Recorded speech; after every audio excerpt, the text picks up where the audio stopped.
วัสดีครับอาจารย์ผมชูมรายันติมาอันเนเดือนหลังอายุ22 ปีมาจากรัฐสระวะประเทศมาเลเซียตอนนี้เพิ่นนักศึกษาที่มหาวิทยาลัยมาเลเซียกลันตัน UMK และเล่ประโยชน์ที่ IBS UMK บาจบผมจดดิมทยามเพราะว่าอะไรมากงานอันดีแรกของผมคือเล่นเกมความฝันของผมคืออยากเป็นนักธุรกิจผมชอบดื่มกาแฟเพราะว่ามันอร่อยมากผมมีพี่น้องทั้งหมด3 คน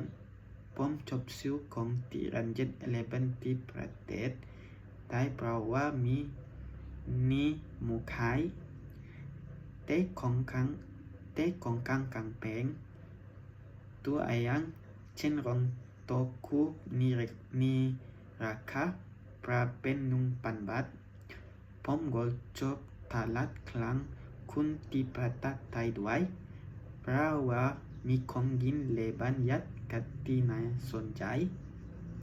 แม่ของผมอายุ40 ปีและพ่อของผมอายุ41 ปีขอบคุณครับอาจารย์